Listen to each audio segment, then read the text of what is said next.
Welcome back नाजरीन। हम गुफ्तगू कर रहे हैं एहसानुल्लाह टीपू साहब से और मुश्ताक यूसुफजई साहब से, और हम उनसे बात कर रहे हैं जो पाकिस्तान अफ़गानिस्तान ताल्लुकात में हमें कोई बेहतरी देखने को मिल रही है, जो जिस किस्म के बयानात दोनों तरफ से आ रहे हैं। मुश्ताक साहब, ऑब्वियसली एक तरफ तो सिक्योरिटी सिचुएशन है जिसकी वजह से बहुत तलखी हुई, मगर उसके बाद जो ये तिजारत बंद हुई है, क्या ये भी हम कह सकते हैं कि एक फैक्टर है जिसकी वजह से शायद जो काबुल में हुकूमत है उसको कुछ लचक दिखानी पड़ी है, या उनको अहमियत का एहसास हुआ है पाकिस्तान की?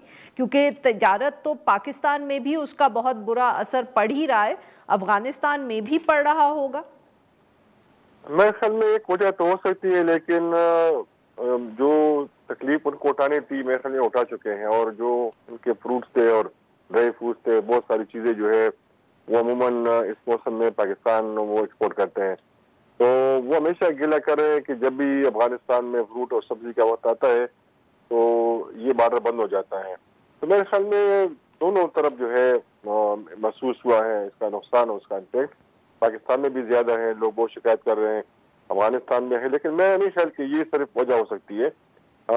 असल में आपको पता है कि ज्यादातर जो है अभी मुहाजिर अफगानिस्तान में है, और अफगानों को बहुत ज्यादा जरूरत है पाकिस्तान में, और जो वहाँ पे मरीज है बेचारे सब सफर कर रहे हैं, अमूमन वो पाकिस्तान आते हैं, बहुत कम खर्चे पे उनको यहाँ पे इलाज मिलता है। तो ये तो वजूहत है, लेकिन सिर्फ ये वजह नहीं है कि अफगानों को तकलीफ है। अभी अगर आप बात करें किसी अफगानिस्तान में, तो वो जो चीजें उनको मिलती थी पाकिस्तान से पहले जब बार्डर बंद होता था, तो बहुत शिद्दत से लोग महसूस करते थे कि बार्डर बंद में चीजें महंगी हो गई है, और लोगों को बहुत मुश्किल से बहुत बात चीजें मिलती थी। लेकिन अब वो सूरत हाल नहीं है। सही। मेरे ख्याल में काफी हद तक उन्होंने कंट्रोल किया है, मैनेज किया है, वो जो चीजें जो है वो लोकली उनको अवेलेबल है। लेकिन ये है कि दोनों मालिक को इससे नुकसान हो रहा है और ताजिरों को नुकसान हो रहा है, और रोजाना की बुनियाद पे यहाँ पे जो ताजिर बिरादरी है उनके इजलास होते हैं और वो मुतालिबा करते हैं, दरख्वास्तें देते हैं हुकाम को कम अज कम इस बार को खोला जाए और ट्रेड को जो है वो बहाल किया जाए। बिल्कुल सही जी। एहसानुल्लाह टीपू साहब, सर अब ये सऊदी जो प्रेशर है जिसका आप दोनों ने जिक्र किया, क्या वो अब जारी रहेगा? और ये कोई सिचुएशन हम कह सकते हैं कि इसमें कोई जिसको कहते हैं ना रेजोल्यूशन आएगा, आपको लग रहा है, या ये फिर देखते हैं वक्त बताएगा कि कितना टेम्पररी है या परमानेंट है? मेरे ख्याल में ये जो मसला है दोनों ममालिक के बीच में, तो ये इतना जल्दी रिजॉल्व भी नहीं हो सकता, लेकिन एफर्ट्स अच्छी हैं। और सऊदी गवर्नमेंट के हवाले से जो बात सामने आई है कि वो यानी पूरी तरीके से कोशिश कर रहे हैं कि ये मामला बेहतर हो, और इस हद तक भी कि अगर अफगान तालिबान को कोई फाइनेंशियल असिस्टेंस चाहिए तो वो भी देने के लिए तैयार है। यानी हर जो यानी अपॉर्चुनिटी है वो एक्सप्लॉइट करने के लिए तैयार है कि जिससे अफगान तालिबान जो है इस मसले का कोई हल निकाल लें और पाकिस्तान के जो कंसर्न्स है उसको एड्रेस किया जा सके। तो वो जगह तो अपनी जगह, यानी ये मामला तो अपनी जगह हैं, लेकिन उसमें एक चीज़ हमेशा सामने नज़र आती है, वो जो नज़रियाती मामला हैं, जो आइडियोलॉजिकल, जिस तरीके से यानी अफगान तालिबान ख़ुद भी एक जिहादी गिरोह, उसके बाद ये हुकूमत में आए, TTP भी सेम वही है, और उसी तर्ज पे वो यहाँ पे जो उनकी तरफ से कार्रवाइयाँ हो रही है वो भी उसी तर्ज पे कि हमें भी अफगान तालिबान की तरह कोई इलाका हमारे कंट्रोल में आ जाए।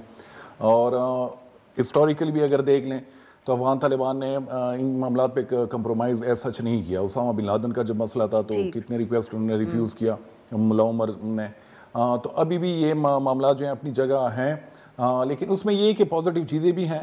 जो 1000 के करीब वहाँ पे स्कॉलर्स का जिरगा हुआ तो उनकी तरफ से ये बयान सामने आना, हालांकि उसमें TTP का कहीं वो उन्होंने जिक्र नहीं किया, लेकिन ये कि जो अफगान नेशनल यहाँ पे आते थे उनके वाले से उन्होंने पहली दफ़ा सख्ती से बात की है। बिल्कुल सही। Run out of time. Mushtaq साहब, 1 मिनट अगर आप हमें बता सकें कि अब KP में लोग इस सारे मसले को किस तरह देख रहे हैं? असल में KP के तो और बहुत सारे मसाइल हैं, और मेरे ख्याल में अफगान मुहाजिरीन या बॉर्डर पे जब म्यूटेशन होती है तो जो हमारे ट्राइबल एरियाज के लोग हैं उन पे थोड़ी सी बहुत असर होती है।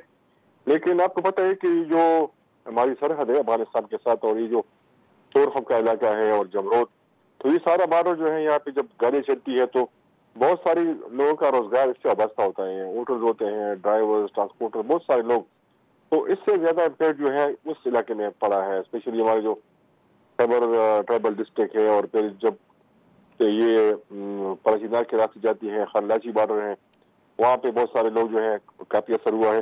तो ओवरऑल तो असर हुआ है लोगों पे, क्योंकि तकरीबन 10-15 हज़ार लोग जो है इनकी रोजी रोटी है इससे वो है वाबस्ता है। तो अदरवाइज जो है यहाँ पे खेती के लोग और स्पेशली जो हमारी जनूबी अजला के लोग हैं और कबाइली इलाके के लोग हैं, उनका इस वक्त सबसे जो बड़ा मसला है वो लाकानूनियत है, लाइन आर्डर का है, और कोई वहाँ पे महफूज नहीं है। तो इसलिए ज्यादातर लोग जो है वो इस चीज से परेशान है। जो हमारे इस वक्त लाइन आर्डर की सिचुएशन है, लाकानूनियत है, बेरोजगारी है, वो इससे ज्यादा वो है खराब हुए हैं। बहुत बहुत शुक्रिया हमारे दो मेहमान का, उन्होंने हमारे लिए वक्त निकाला। नाजरीन, यहाँ पे लेंगे एक छोटी सी ब्रेक, और जब हम ब्रेक से वापस आएंगे तो हम बात करेंगे मईशत के हवाले से, और 2025 में क्या देखा हमने इस मईशत में, और अब 2000 what does 2026 hold for us.